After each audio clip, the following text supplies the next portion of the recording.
Suite au succès remarquable des 5 dernières éditions, le Courrier du Vietnam a décidé, en collaboration avec la représentation de l'Organisation internationale de la francophonie pour l'Asie et le Pacifique, de lancer la 6e édition du concours Jeunes reporters francophones en août dernier sur le thème Femmes francophones, femmes résilientes.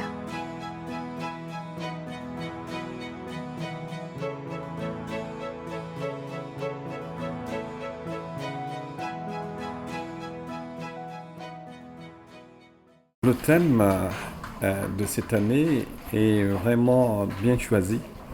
C'est un thème exceptionnel puisque pour une année exceptionnelle, il porte sur les femmes francophones, femmes résilientes. Le thème, il est vraiment très intéressant et nous l'avons voulu parce que c'est le thème aussi de la célébration de la journée internationale de la francophonie.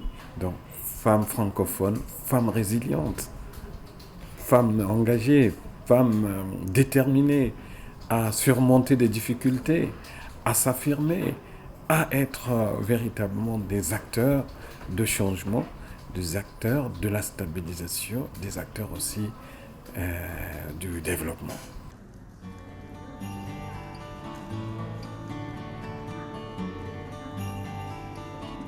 S'adressant à tous les Vietnamiens et étrangers francophones âgés de 18 à 35 ans, ce concours a pour but d'encourager les jeunes à exprimer leurs réflexions sur le rôle des femmes au Vietnam et ailleurs, ainsi que les efforts pour réduire les disparités entre les hommes et les femmes de toute la communauté, tout en montrant la vitalité de la langue française dans son expression et son vocabulaire à travers leur talent rédactionnel et d'illustration.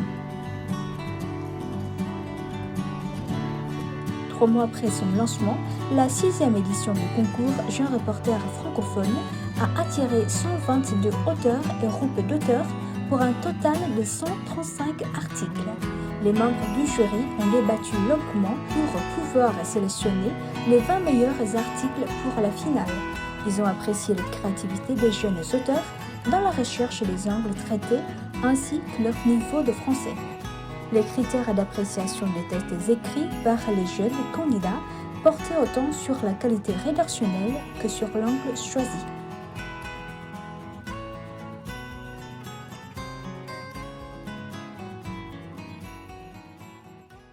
La nouveauté de cette année, nous avons organisé un comité de présélection.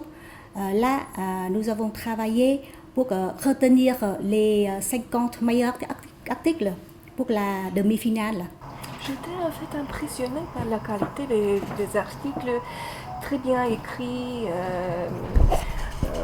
un très bon français, je dirais, parfois un peu mélancolique, mais je pense que les auteurs ont eu cette capacité de fournir l'information et d'exprimer leurs émotions.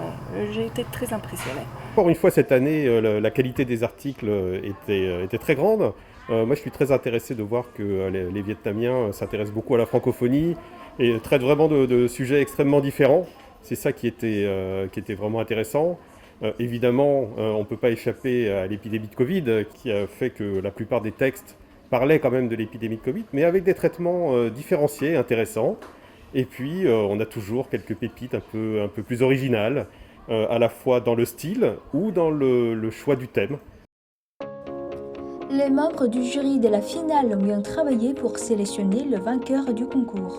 Un travail tout sauf évident pour les ambassadeurs et les représentants des organismes francophones retenus pour constituer leur jury. Enfin, la liste des auteurs récompensés a été révélée. Cette année, au total, 12 prix ont été attribués. Ce concours est un terrain de jeu créé pour les jeunes francophones qui aiment la langue de Molière et le métier du journalisme. Il contribue aussi à promouvoir l'enseignement et l'apprentissage, lui et en français au Vietnam et dans la région. Du fait que la pandémie sévit depuis plusieurs mois au Vietnam, nous avons rencontré beaucoup de difficultés dans l'organisation du concours. En raison des mesures préventives, nous ne pouvons pas organiser la cérémonie de remise des prix. Et pour la remplacer, nous produisons une vidéoclip pour annoncer les prix. Ce concours s'adresse aux francophones âgés de 18 à 35 ans. Et en parcourant les articles, j'ai pu constater que la plupart des participants sont étudiants. Nous sommes dans une région où le français n'est pas toujours un choix évident, mais pour ceux qui franchissent le pas, le français est à la fois la langue de la différence et la langue de la réussite, puisqu'elle ouvre de nouvelles perspectives de carrière. Très souvent, les jeunes qui font le choix de s'engager dans cette voie sont d'excellents étudiants, amenés à devenir de véritables ambassadeurs de la francophonie. J'ai pu constater toute la créativité que ces jeunes et talentueux francophones ont manifesté au travers de leurs articles. Et sachez que l'AUF sera toujours heureuse de les accompagner, autant que possible, pour porter et amplifier la voix francophone de l'excellence au service de la réussite. Je pense que c'est dans le même engagement et le même esprit de solidarité que l'ambassade du Royaume du Maroc continue d'encourager, de sponsoriser ce concours. Cette compétition est à même sert à dénicher de vrais reporters en herbe.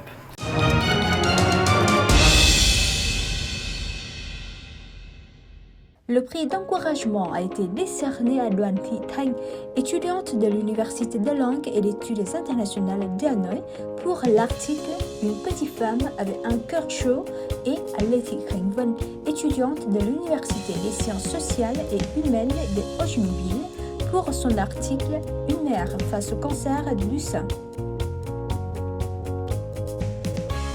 Le troisième prix a été décerné à Nguyễn Thị Thu Huyền, étudiante de l'Université d'Hanoï, pour l'article « La vie, c'est n'abandonne jamais ».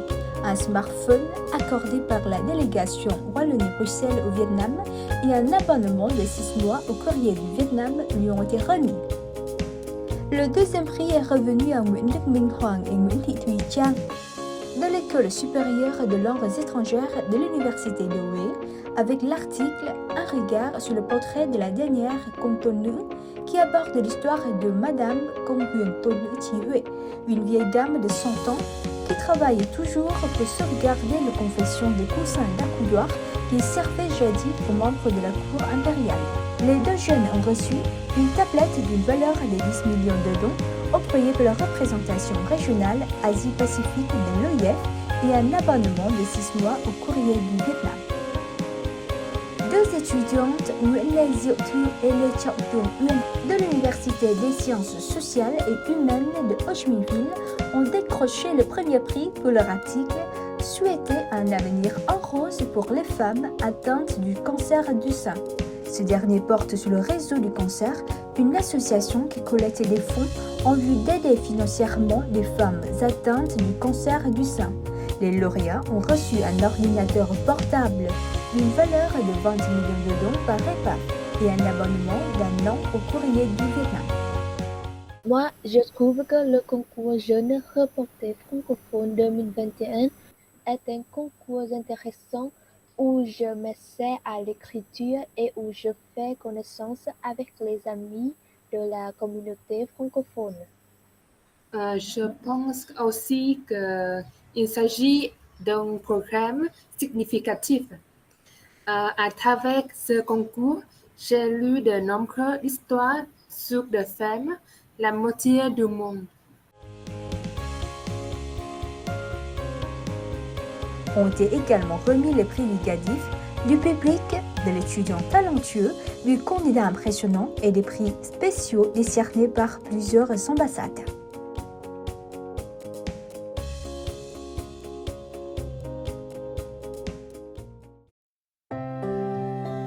L'article « Un regard sur le portrait de la dernière Công Tôn Nữ » a reçu le prix de l'ambassade du Maroc. Le prix de l'ambassade du Royaume du Maroc est celui intitulé « Un regard sur la dernière Công Tôn Nữ ». Ce choix est motivé par deux considérations essentielles. D'abord, le thème que nous estimons être pertinent et d'actualité, à savoir l'impact de la modernité sur les valeurs traditionnelles. La deuxième considération, c'est que cet article est rédigé dans un français simple, limpide et fort documenté, avec des photos très touchantes, illustrant le travail minutieux entrepris par cette dame pour la confection de ces coussins d'accoudoir qui remontent à l'ère impériale. Le cadeau offert cette année par l'ambassade est un Kindle e-book qui permettra à son titulaire d'emmener avec lui partout. Encore une fois, félicitations et bonne continuation de candidats. Avec notre filière, le français de tourisme, c'est une merveilleuse occasion de vous présenter des valeurs traditionnelles sur une période historique splendide de la vie et notamment du Vietnam. Au cours de la réalisation de cet article, la pandémie de Covid-19 a empêché notre interaction avec sa famille. Heureusement, nous avons reçu l'aide en termes de photos à partir d'une agence de voyage. L'ambassade de Belgique a choisi quant elle le dossier « Les femmes peuvent-elles faire le travail des hommes ?» de Zapti Hoang Cha de l'École supérieure de commerce extérieur de Hanoï. Donc l'ambassade de Belgique est très heureuse de décerner son prix, le prix d'ambassade de Belgique, à mademoiselle Diap Thi Hoang Cha pour son article « Les femmes peuvent-elles faire le travail des hommes ?» J'ai été très impressionné par cet article qui témoigne de l'expérience d'une jeune femme qui travaille dans un salon de coiffure et qui donc a dû arrêter de travailler à cause de la pandémie, mais qui n'a pas voulu rester tranquillement à la maison à regarder la télévision, qui a conduit des ambulances. Il y a un témoignage notamment poignant où elle transporte des dames japonaises, si je me souviens bien, dont une est mal en point, est en train de mourir et elle ne peut pas le communiquer parce qu'elle ne parle pas japonais. Donc c'est un article vraiment qui m'a touché, c'est bien exprimé, les mots sont bien choisis, le thème est poignant, donc vraiment je trouve que mademoiselle Cha mérite certainement ce prix de l'ambassadeur de Belgique. Alors le prix en lui-même, comme vous allez voir, c'est un petit peu divers, il y a des exemplaires de notre fameux Schtroumpf, n'est-ce pas? Et puis certains livres sur la gastronomie belge. Et naturellement, il y a aussi un peu d'argent pour inciter mademoiselle Cha à poursuivre dans cette voie qui est vraiment très, très prometteuse. Et nous lui souhaitons beaucoup de succès pour son parcours à venir. Sachez que dans le cadre de ce concours, un recueil spécial a été publié par le Courrier du Vietnam, parrainé par l'OIF.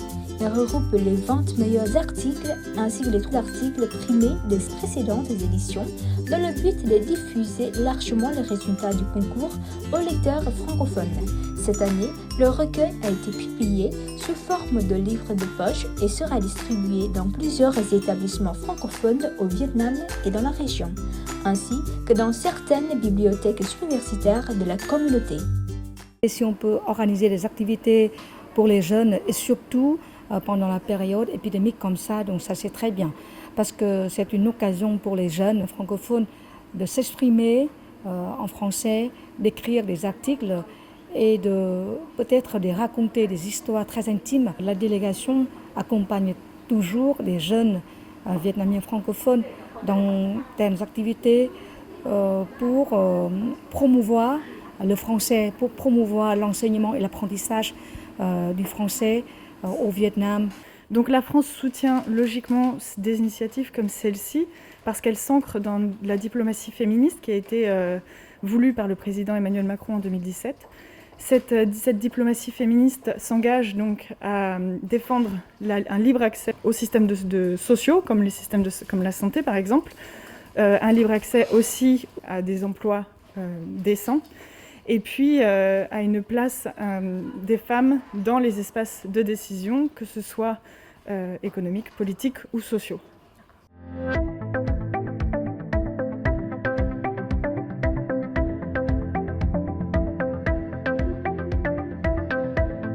Le concours Jeune reporter francophone est désormais une signature du Courrier du Vietnam. Ce concours est soutenu principalement par la représentation régionale Asie-Pacifique, REPAP de l'OIF et l'Agence vietnamienne d'information. Il reçoit également l'assistance de l'Agence universitaire de la francophonie, AUF, du groupe des ambassades, délégations et institutions francophones au Vietnam, GADIF, de l'UNESCO, des ambassades et délégations francophones au Vietnam, de nombreuses universités et bien d'autres encore.